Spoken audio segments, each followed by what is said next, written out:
My dear readers, listeners, and unfortunate sufferers of second-hand embarrassment. I come to you today as a war-weary veteran, fresh from the intellectual and spiritual trenches of one Jordan Peterson podcast, whereupon I had the distinct displeasure of being subjected to over an hour of self-indulgent twaddle from Entourage star and discount Matthew McConaughey impersonator Adrian Grenier. Where to begin with this excruciatingly tedious exercise in Hollywood? Self-mythologizing and pop-psych platitudes. Perhaps with Grenier's riveting account of his hard-scrabble early days, bravely foraging for sustenance and shelter on the mean streets of the Upper West Side.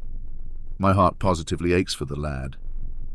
The fact that he survived such harrowing deprivations as going to private school when mom dated a rich guy and not having a dad to teach him sports is a testament to his rugged resilience and indomitable spirit. Truly, a modern-day Horatio Alger. But fear not, dear reader. Young Adrian soon pulled himself up by his bootstraps and clawed his way to the top of the Hollywood dung heap, by the sheer force of his own prodigious talent and unimpeachable work ethic. Just kidding. He coasted on his looks, didn't shave, and smoked a lot of weed until he stumbled arse backwards into the starring role on Entourage. But even then, our intrepid hero bravely resisted the blandishments of fame, refusing to be a pawn in the Hollywood game. Why, when he wasn't being forced to indulge in the perks of celebrity, he was practically a hermit, eschewing the limelight to focus on his true passions of being in a band and making documentaries. Bully for you, sir. Peterson, to his credit, gently prods at the rampant narcissism and delusion required to flourish in the entertainment industry, which Grenier blithely concedes to cultivating in himself with all the sheepish self-awareness of a Kardashian. He admits to being disappointed when his first post-college acting gig only paid $50,000, a relatable struggle for us all. But fret not, his aversion to money and fame proved short-lived, as evidenced by his subsequent decade-long wallowing in the muck of celebrity excess he claims to disdain. Hypocrisy. Thy name is Adrian. But wait, a twist. Grenier is shaken from his bacchanalian reverie by a devastating breakup with a girlfriend who accuses him of being, clutch your pearls, readers, the worst.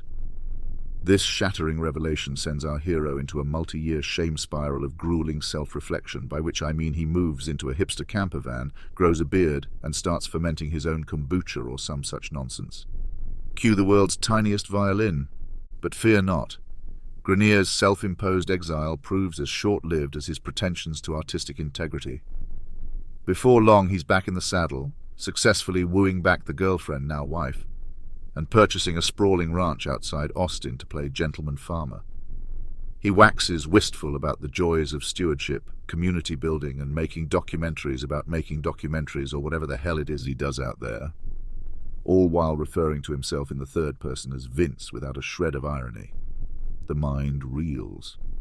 Look, I don't begrudge anyone personal growth or the pursuit of meaning, but the fact that Grenier, and by extension Peterson, seem to think this paint-by-numbers journey of showbiz dissolution and redemption is in any way profound or interesting is a damning indictment of the entertainment media complex's capacity for vanity and navel-gazing. The solipsism and sanctimony on display here could choke a horse. In the end, what have we learned? That even the most cosseted, privileged members of the Hollywood elite can pantomime depth and wisdom if they grow a beard and talk enough quasi-mystical shit about finding themselves and honoring the land. Spare me. There are Syrian refugees who've been through less grueling physical and spiritual journeys than this clown, and you don't see them being fellated by Jordan Peterson for their trouble. But hey, I'm just a humble scribe, speaking truth to power and taking aim at the fatuous bloviations of the rich and famous. If Adrian Grenier wants to spend his declining years cosplaying as a hipster, Grizzly Adams on a Texas ranch, who am I to judge? Just don't expect me to pretend it's anything more than a slightly more rugged version of the pointless self-indulgence he's been practicing his entire adult life. Now, if you'll excuse me, I need a stiff drink and a lobotomy to wash the taste of this tripe out of my brain. Until next time, dear readers.